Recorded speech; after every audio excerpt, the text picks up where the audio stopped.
You are watching Xirtus. Arab slave trade, right? The never-ending Arab slave trade, the Atlantic slave trade, Slavic migrations to Americas. Yodi Jones.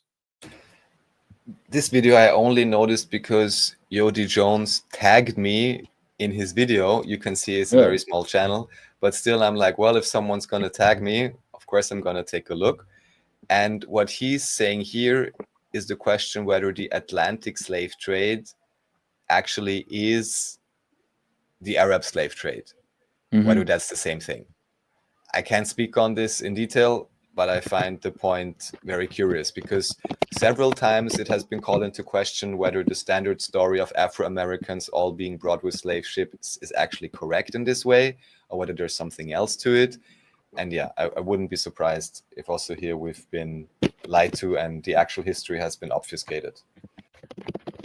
If you go to, that was ridiculous. Come on now. Portuguese rock.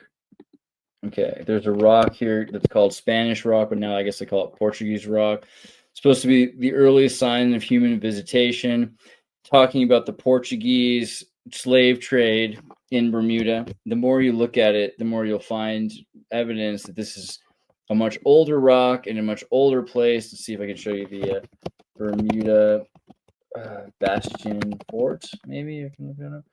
If you go to Bermuda, you'll see an area that they claim was built by Europeans, but almost certainly was built by Moors and represents the proto-European slave trade or the African Sephard slave trade. And this would have been a slave trade that existed even further back in time. And this might prove some people's point that there were Moorish African Americans, right? When we say black people in America that were native, indigenous to America, the Algonquin Indians, for instance, having some connections with the Moors to Africa and Brazil and having a triangular trade network.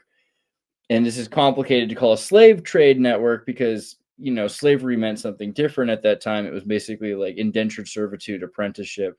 You get to like move and colonize different places.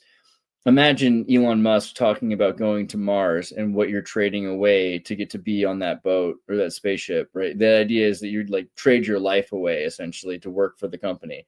This is not any different. This is exactly the same model.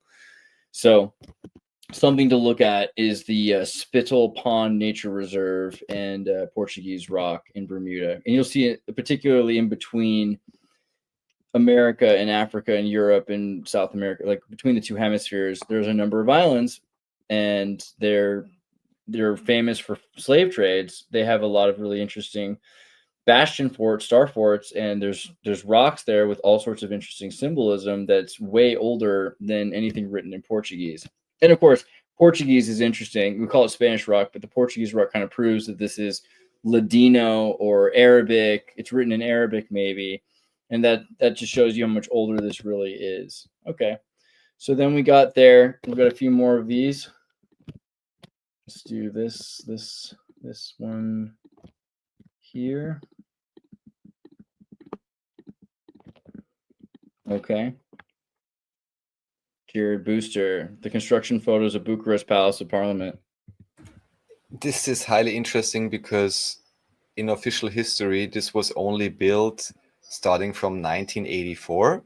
And even before I had been looking into this research deeper, I was aware that Tito built this amazingly megalomaniac palace.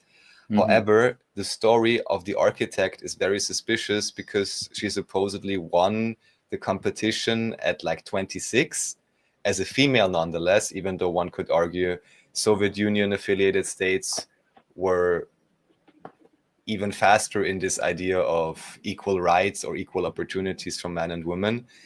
And there also, from what I understand, appears to be a lack of proper photo documentation, which of course is particularly strange because this is very recent. So this is not something from 1900. Yeah, I can't give a verdict on this at all, but I just found the story very interesting to take a look at. Later on, the architect actually became member of parliament in Romania for a few years.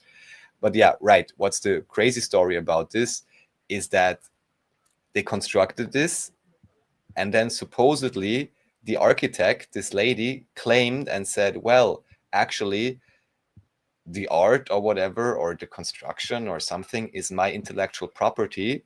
So I am now suing the government to destroy all records and documentation of the construction. What? Which is kind of insane. And what's more insane, that this was allowed to pass. So this kind of makes me think there is more to it without being able to say what it is. Pretty suspicious, right? And then they remove the government, so there's no memory of what happened. Also, Right, Uranus exactly. Hill. Uranus Hill is a very strange name, right? So Uranus Hill in Bucharest, like named after Uranus, the god, the planet, the astrological sign for revolution. Yeah. Mm-hmm.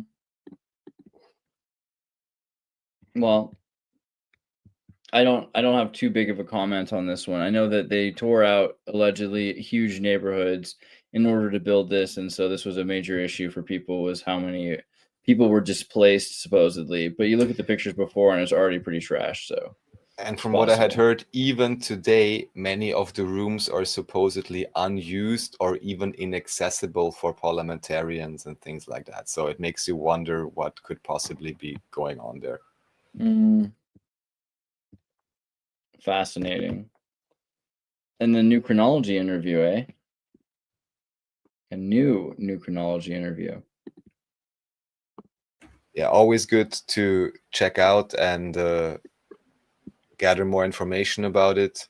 I don't even remember exactly what they're speaking about here, but yeah, Sergei Belobaba always does these great translations of flamenco interviews. I cannot recommend his channel highly enough for anyone who wants to learn more about flamenco in English. Super important. I'll have to listen to this one through. Save this one here. Everyone listen to Sergei's interview, dubbed in English. MrBeast got sued by the Mexican government for this video. Yeah, I believe I recently heard that, which also seems like a ploy to me, especially because, at least from what I can gather from what David Ewing Jr. has spoken about, it may well be that also the story about this pyramid is not exactly what we are led to believe. Also, I can do the promotion. We still have to do proper interviews because David is kind of busy these days, but he has published a new book actually on the Egyptian pyramids. So there's a new book by David Ewing Jr. on the Egyptian pyramids. And from what he has told me so far, this may literally be the cornerstone of the New World Order and one of the very foundational concepts or symbols that this whole modern world is based upon. And of course, everyone knows, get out your $1 bill. Not sure if I have one somewhere. There may be a good reason why the pyramid is there. So the Egyptian pyramids in particular may be the cornerstone of the New World Order in a certain way. And also here, this Chichen Itza, I guess this is Chichen Itza as well. There's also some questions surrounding this, whether this is really as old as we are led to believe. I just find it strange wherever MrBeast shows up.